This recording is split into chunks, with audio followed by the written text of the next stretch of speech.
Hello friends, welcome back to my channel your baby week है। तो आपको जैसे पता ही होगा कि गर्मियां आ गई हैं और ये बहुत ज़्यादा आ गई। होली के जस्ट बाद गर्मियां अक्सर सडनली बढ़ जाती हैं और उसके बाद हमें भी बहुत तकलीफ होती है और हमें साथ ही साथ हमारे छोटे छोटे बेबीज़ के लिए भी बहुत ज़्यादा प्रॉब्लम करती हैं। तो हमें ये नहीं समझ में आता है कि हम अपने बेबीज़ का ख्याल कैसे रखें। तो आइए आज हमारे इस वीडियो में हम ये जानते हैं कि हम अपने छोटे बेबीज़ यानी 0 to 6 मंथ के बेबीज़ का कैसे ख्याल रख सकते हैं जब गर्मियां हैं, और साथ ही साथ 6 मंथ्स एंड अबव के बेबीज़ का आप कैसे ध्यान रखें जब गर्मियां हैं। तो पहले हम बात करते हैं 0 to 6 मंथ के लिए। 0 to 6 मंथ के बेबी को आपको बहुत अच्छे से ध्यान रखना है, क्योंकि इस समय आप बेबी को पानी नहीं दे सकते।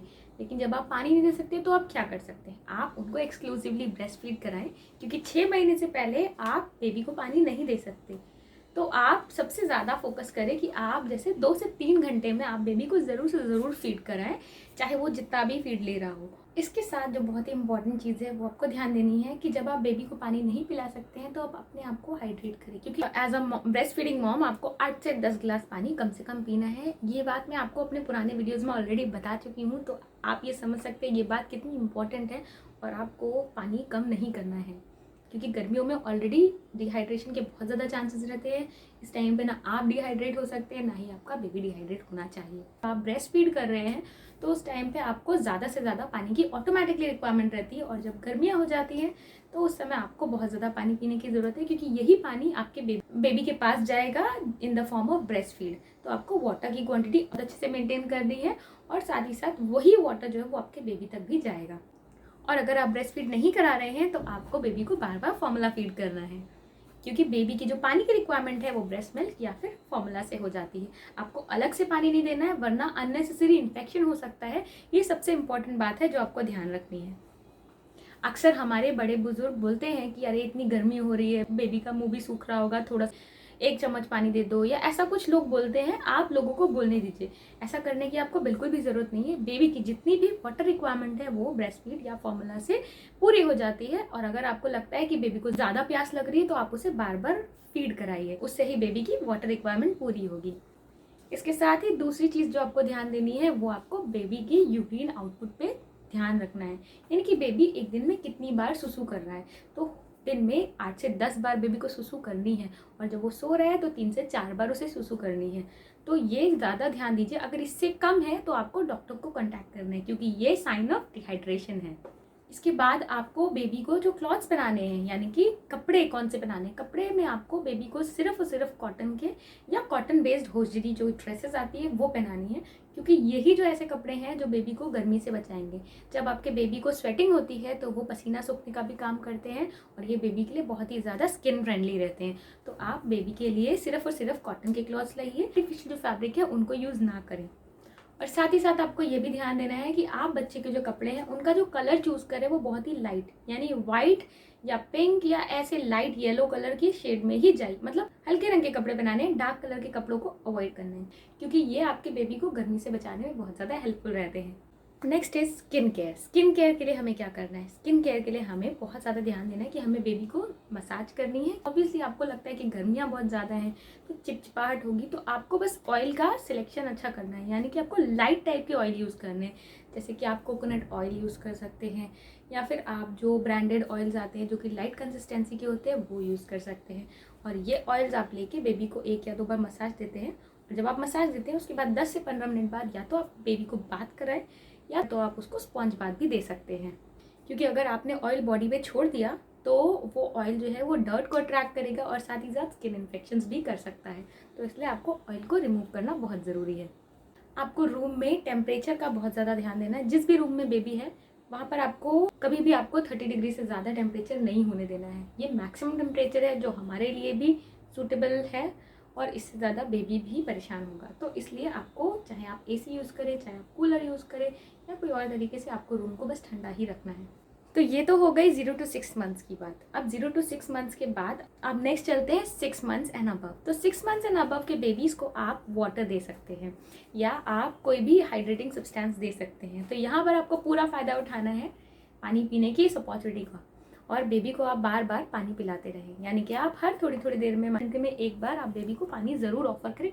वो भले ही 1-2 सिप लेगा, आपको लगेगा उसने बस हल्का सा पानी लिया है, लेकिन फिर भी आप बेबी के लिए इनफ है। तो आप बार बार बेबी को वाटर ज़रूर देते रहे। और वाटर देने के लिए आप किसी भी सिपी कप का या ओपन कप का यूज़ कर सकते हैं, या फिर आप किसी स्पून का यूज़ कर सकते हैं। लेकिन आपको बेबी को बार बार पानी ज़रूर देना है। ये आपके बेबी को बहुत सारी चीज़ों में फ़ायदा करेगा। एक तो वो आपके बेबी का टेम्परेचर रेगुलेट करने में हेल्पफुल है, दूसरा वो उसकी स्किन को अच्छा रखने में हेल्पफुल है, तीसरा वो आपके बेबी को डिहाइड्रेशन से बचाने के लिए बहुत ज़्यादा हेल्पफुल है। अच्छा, इसके साथ ही साथ आपको ये बहुत अच्छे से ध्यान देना है कि जब आपके पास न्यू बॉर्न है, यानी कि जब बेबी बॉर्न होता है तब से लेकर 1 महीने या 2 महीने तक आप बेबी को स्वाडल करके रखते हैं। तो जब आप बेबी को स्वाडल करके रखते हैं तो उस टाइम पे आपको क्या करना है, उस टाइम पे आपको वो जो क्लॉथ यूज़ करना है वो सिर्फ कॉटन का यूज़ करना है। इसके साथ ही साथ आप जितनी भी चीज़ें बेबी के आसपास यूज़ करते हैं, यानी कि कुछ बिछाने के लिए यूज़ करते हैं या उसको मान लीजिए वाइप करने के लिए यूज़ करते हैं, वो सारी चीज़ें आपको कॉटन की यूज़ करनी है। आपको कोई भी आर्टिफिशियल क्लॉथ बेबी के लिए यूज़ नहीं करना है। ये जो आर्टिफिशियल क्लॉथ्स होते हैं ये बेबी के लिए अननेसेसरी स्किन रैशेज या फिर घमौरियों को इन्वाइट कर सकते हैं। और साथ ही साथ गर्मी बहुत ज़्यादा हो रही है तो इस टाइम पे आपको बेबी के लिए डायपर्स को थोड़ा अवॉइड करना है, या डायपर्स जो बहुत ही अच्छी क्वालिटी की हो, या आप बहुत ही फ्रीक्वेंटली डायपर्स चेंज करिए, क्योंकि इस टाइम पे बेबी को डायपर रैश होने का भी बहुत ज़्यादा चांस होता है। क्योंकि बेबी को ऑलरेडी बहुत गर्मी लग रही होती है और आप अननेसेसरी इतना मोटा डायपर उसे पहना देते हैं तो उसे गर्मी भी लगती है, वहाँ पे पसीना आता है और वहाँ पे डायपर रैशेज या स्किन के अदर इन्फेक्शंस भी हो सकते हैं। तो आपको बार बार बहुत ज़्यादा फ्रीक्वेंटली डायपर चेंज करना है अगर आपका बेबी बहुत छोटा है तो। और उसके साथ में अगर आप हो सके तो कॉटन की लंगोट यूज़ करें। जब आप बेबी को बाहर ले जा रहे हैं तो आपको उस समय बेबी को कैप ज़रूर पहनानी है, क्योंकि कैप से बेबी का जो है फेस भी प्रोटेक्टेड रहता है, उससे आपके बेबी को टैनिंग की भी प्रॉब्लम नहीं होगी, साथ ही साथ उसको जो बहुत तेज़ धूप लग रही होती है आंखों में उससे भी उसकी प्रोटेक्शन होगी। और अपने साथ एक अम्ब्रेला ज़रूर रखें, क्योंकि अम्ब्रेला आपको भी प्रोटेक्ट करेगा और आपके बेबी को भी डायरेक्ट सन से बचाएगा। अगर आपका बेबी 6 मंथ से ऊपर है तो उसने सॉलिड स्टार्ट कर दिया और साथ ही साथ पानी भी स्टार्ट कर दिया है, तो आपको इस अपॉर्चुनिटी को पानी पिलाने में भी यूज़ करना है, साथ ही साथ आपको फ्रूट जूसेस या सूप्स भी पिलाने में ज़रूर यूज़ करना है। तो आप घर पे ही बेबी के लिए डिफरेंट फ्रूट्स का जूस बना सकते हैं और उसे बेबी को टाइम टाइम पे पिला सकते हैं। इससे उसकी बॉडी बहुत ज़्यादा हाइड्रेटेड रहेगी और उसको काफ़ी ज़्यादा टेम्परेचर रेगुलेट करने में भी हेल्प रहती है।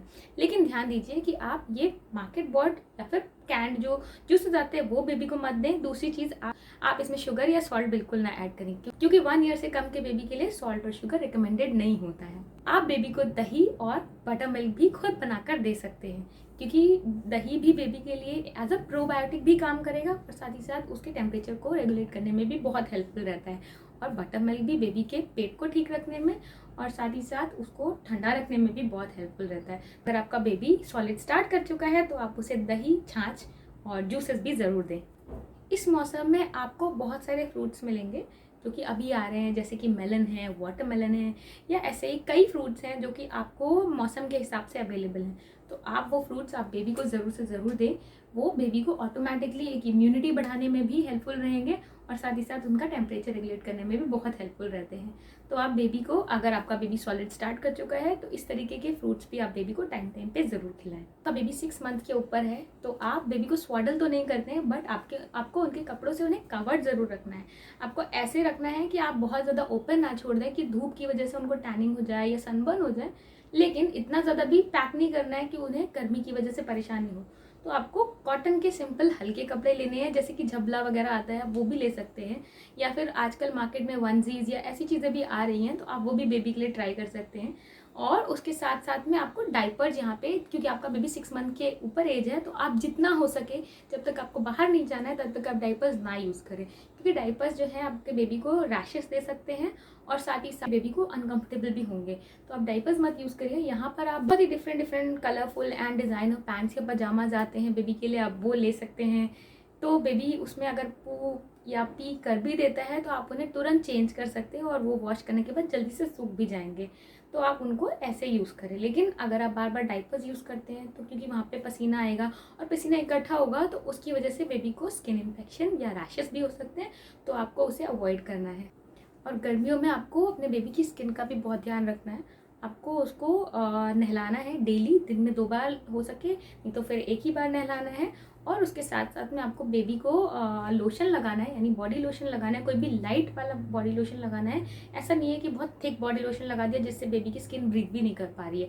आपको लाइट टेक्सचर का बॉडी लोशन लगाना है। साथ में आपके बेबी के लिए आपके पास रैश क्रीम ज़रूर होनी चाहिए और ये अगर मान लीजिए आपके बेबी को घमौरियाँ हो जाती हैं या फिर प्रिकली पेयर्स हो जाते हैं, तो उसके लिए आपके पास एक पाउडर ज़रूर होना चाहिए जो कि प्रिकली हीट पाउडर होता है। वो आप अपने डॉक्टर से बात करके वो जो सजेस्ट करते हैं वो पाउडर अपने पास ज़रूर रखें। यू नेवर नो कि आपके बेबी को किस समय ये ज़रूरत पड़ जाए। आपको अपने पास बेबी वाइप्स भी ज़रूर रखनी है, क्योंकि बीच बीच में क्या होता है कि बेबी दिन में 2 बार नहाएगा या 1 बार नहाएगा, लेकिन गंदा बहुत बार होगा।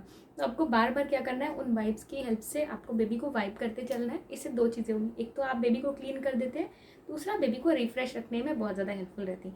तो उनको ऐसा लगता है कि उन्होंने बात ले ली है, क्योंकि ठंडा ठंडा लगेगा। तो इसलिए आपको बेबी के लिए जो है वाइप्स अपने पास ज़रूर रखनी है और बार बार उनका फेस वाइप करते रहिए। आपने देखा ही होगा कि बेबीज़ जो होते हैं उनको पानी में गर्मियों में खेलना बहुत अच्छा लगता है। आप जब भी वॉश बेसिन में जाते हैं तो आप बेबी का फेस या हैंड्स वॉश करा देते हैं, तो बेबी बहुत खुश होता है। तो या तो आप बार बार उनके हैंड्स और फेस को वॉश करा सकते हैं, या तो अपने पास वाइप्स रखिए और बेबी को उन वाइप से बार बार वाइप करते रहिए, हर दिन में 2-3 बार, ताकि वो थोड़ा सा रिफ्रेश रहे। इसके साथ ही आपको ध्यान देना है कि जो भी आप सोप यूज़ कर रहे हैं वो, या फिर जो भी बॉडी लोशन यूज़ कर रहे हैं वो बहुत ही ज़्यादा माइल्ड हो, क्योंकि इस टाइम पे अगर आपने बहुत ही ज़्यादा हार्श सोप यूज़ कर लिया है तो अगर उसका कुछ रेसिड्यू बॉडी पे रह जाता है तो वो एलर्जीज़ या स्किन इन्फेक्शन बना सकता है। इसलिए नेक्स्ट जो चीज़ आपको करनी है वो बेबी को पाउडर लगाना है, लेकिन पाउडर को आपको उड़ा उड़ा के या फिर पफ से नहीं लगाना है। थोड़ा सा पाउडर अपने हाथ में लेना है, लाइटली ऐसे रब करना है और उसको उसके फेस पे, उसकी बॉडी पे जो भी पार्ट है वहाँ पे लगाना है। लेकिन आपको ध्यान देना है कि इस तरीके से पाउडर उड़े नहीं और बेबी के नाक में या फिर मुंह में ना जाए, क्योंकि वो बेबी को काफ़ी ज़्यादा नुकसान करता है। इसके साथ में आपको ध्यान देना है कि आप जो बेबी है जब भी नहा के आ रहा है या फिर किसी एक जगह से दूसरी जगह जा रहा है, वहाँ पे सडन टेम्परेचर डिफरेंस ना हो। अभी बहुत ही ज़्यादा ठंडे या फिर एसी में था और अचानक से आप उसको धूप में लेके चले गए। जब आप एसी से धूप में ले जाना चाहते हैं तो बीच में ट्रांजिशन के लिए ऐसे रूम में ज़रूर रखें 5 to 10 मिनट्स के लिए बेबी को, जहाँ पर टेम्परेचर जो है वो दोनों के बीच का हो। यानी कि ऐसा नहीं हो कि सडनली बहुत ही कम टेम्परेचर 16-17 डिग्री से आप ले जा रहे हैं 32-33 डिग्री पे, तो वो बेबी के लिए काफ़ी नुकसानदायक होता है। इससे बेबी को सर्द गर्म भी हो जाती है और अननेसेसरी फीवर आ सकता है या डिहाइड्रेशन या ऐसी बहुत सारी चीज़ें, जैसे कि हीट स्ट्रोक के जितने भी लक्षण हैं वो आपके बेबी को दिखाई दे सकते हैं। तो आप ये चीज़ बिल्कुल नहीं करना चाहेंगे और आप ये अवॉइड करना चाहते हैं, तो आप बेबी के जो टेम्परेचर फ्लक्चुएशंस हैं उनको अवॉइड करें। लास्ट जो चीज़ आपको ध्यान देनी है वो है कि आपको बेबी को मस्कीटोज से भी बचाना है। जैसे ही आपका मौसम बदलता है तो आपके कुछ अनइनवाइटेड मेहमान भी आने लग जाते हैं, जिन्हें हम मच्छर कहते हैं, मक्खियाँ कहते हैं। ऐसे ही बहुत सारे पेस्ट आपके घर में आने लग जाते हैं, क्योंकि सर्दियों में तो ये नहीं रहते हैं, बट गर्मियों में ये ज़रूर आते हैं। तो आपको इनसे भी बेबी को बचाना है। 0 to 6 मंथ के बेबी के लिए आप घर पर मस्कीटो नेट का यूज़ करें। जब वो सो रहा है तो आपको सिर्फ बेबी के लिए जो मस्कीटो नेट आती है वो यूज़ करनी है। लेकिन अगर आप बाहर जा रहे हैं तो उस टाइम पर आप बेबी के लिए रोल ऑन या पैचेस का भी यूज़ कर सकते हैं। पर आपको ध्यान देना है कि ये रोल ऑन या पैचेस आपको बेबी के नोज़ के या मुंह के आसपास नहीं लगाना है। तो 0 to 3 मंथ्स के से कम का है तो आपको ये रोल ऑन या पैचेस आपको बेबी के कॉट में या फिर उसके प्रैम में लगाना है, आपको बेबी के ऊपर बिल्कुल नहीं लगाना है। अगर 3 मंथ से अबव है बेबी तो आपको वो उसके कपड़ों पे लगाना है, यानी कि जैसे आप यहाँ पे यहाँ पे यहाँ पे यहाँ पे आप मतलब उसके नीज़ पे या फिर शोल्डर्स पे और सेंटर टमी पे, ये 5 जगह आपको बताई जाती हैं, आप यहाँ पे लगाइए। इसके बाद आपको ये पता होना चाहिए कि कब आपको डॉक्टर के पास जाना है। तो मान लीजिए आपके बेबी को सडनली फीवर आ रहा है तो आपको बिल्कुल वेट नहीं करना और आपको तुरंत डॉक्टर को कांटेक्ट करना है। इसके बाद अगर आपके बेबी को डायरिया हो जाता है तो आपको तुरंत डॉक्टर को कांटेक्ट करना है, क्योंकि डायरिया डिहाइड्रेशन की वजह से होता है। तो अगर आपके बेबी को डायरिया हो गया है तो आप खुद के होम रेमेडीज से पहले डॉक्टर से एक बार बात करें। और डायरिया में आप क्या होम रेमेडीज़ ट्राई कर सकते हैं, इसके लिए आप मेरे चैनल पे अवेलेबल दूसरे वीडियो को चेक करिए, जिसे मैं ऊपर कार्ड में और नीचे डिस्क्रिप्शन बॉक्स में भी लिंक कर दूंगी।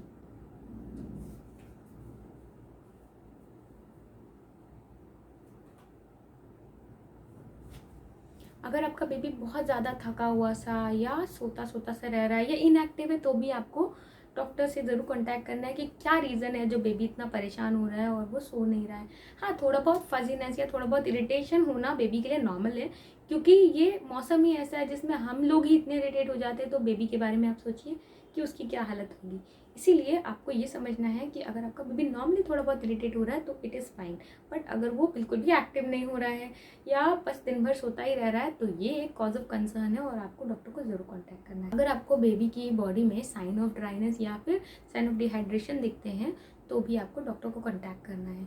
हो सकता है आपके बेबी के लिप्स बहुत ज़्यादा ड्राई हो रहे हों, या आपका बेबी बार बार सुसु नहीं कर रहा है टाइम टाइम पे, जैसे जैसे वो सुसु कर रहा था। मतलब आपका बेबी जनरली अगर न्यू बॉर्न है तो 8 से 10 बार दिन भर में सुसु करना चाहिए, जैसे कि मैंने आपको पहले बताया।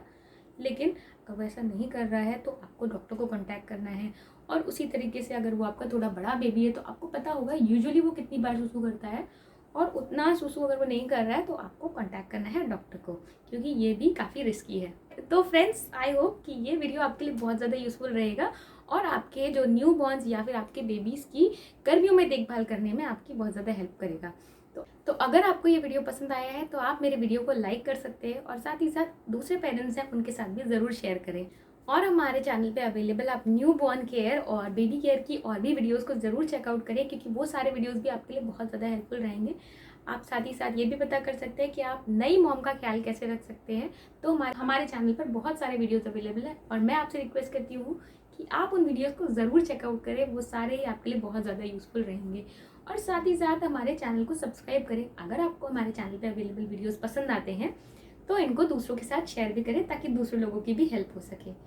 मैं आपको मिलूंगी अपने नेक्स्ट वीडियो पे। इस YouTube चैनल के अलावा सभी के लिंक्स मैं आपको डिस्क्रिप्शन बॉक्स में दे दूंगी। अब मैं आपसे ये रिक्वेस्ट करना चाहती हूँ कि आप मेरी वेबसाइट पे एक बार विजिट करिए और वहाँ पर अपने ईमेल आईडी को ज़रूर रजिस्टर करिए, जिससे मैं आपको रेगुलर न्यूज़लेटर्स भेज सकूँ। साथ कुछ अच्छे ऑफर्स जो कि बेबी केयर या फिर मदर केयर से रिलेटेड अगर मेरे पास आते हैं तो वो भी मैं आपके साथ शेयर कर सकूँ।